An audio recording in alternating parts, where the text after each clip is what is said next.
Hello everybody, welcome back to Nate the Boss YT, and in today's video we're doing which editing software is best for 2025.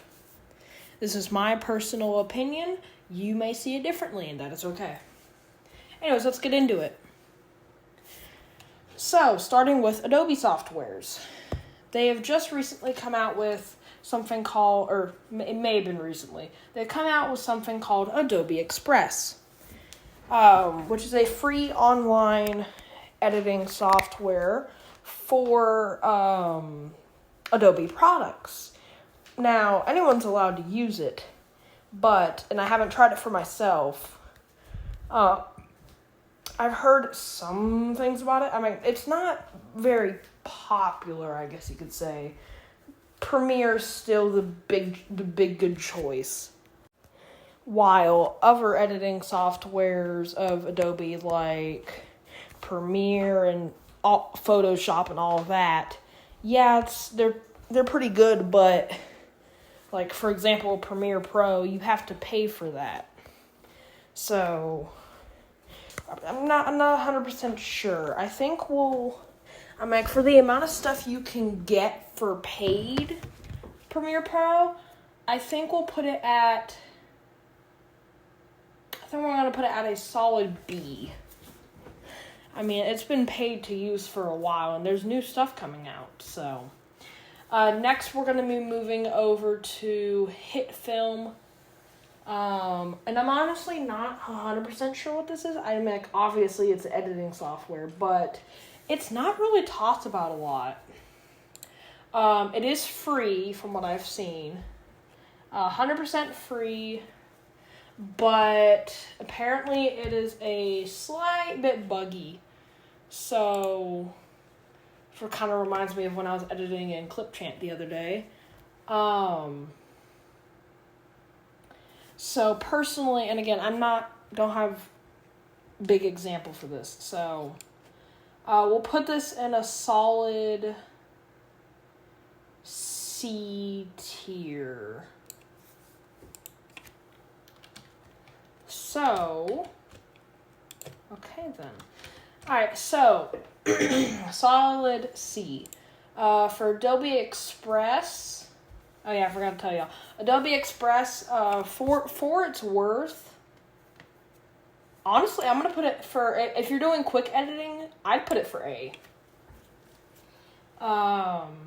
Moving on to Microsoft's Canva, or I think it's Microsoft, I don't know what it is. Canva is not openly used for video editing.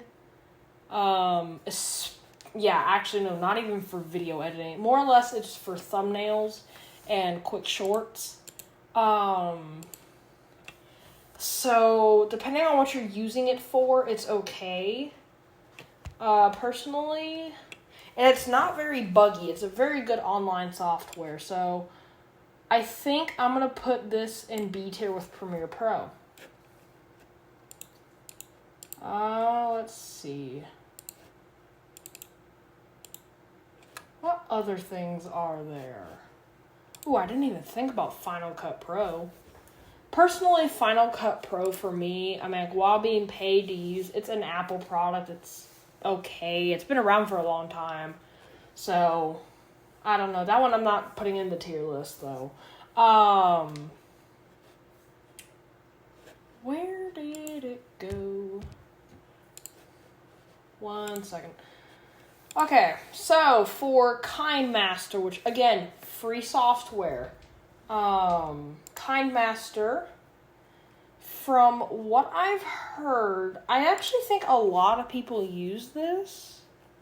I'm pretty sure a lot of people use this. Let me double check. After reviewing some footage from other people, I can conclude KineMaster is very user-friendly for starters and is also used on a lot of mobile devices. And it has multiple tracks too, and you can even do all the things you normally do in, say, CapCut, just without the, payment. Aside from that, though, it's very good. I think we're going to put KineMaster as a free software in A tier. And that leaves us with two last options. Clipchamp and DaVinci Resolve. Starting with DaVinci Resolve. It is a licensable software, which... Okay, and after reviewing even more footage, I have learned that DaVinci Resolve is pretty actually good. It's similar to Clipchamp, where like it has your media off to the side, so that part's user friendly. Then it has all your recording buttons, all of the new project buttons, a whole bunch of stuff, which can be a bit confusing, but it's mostly user friendly. And it's free, so I think we're gonna put this in.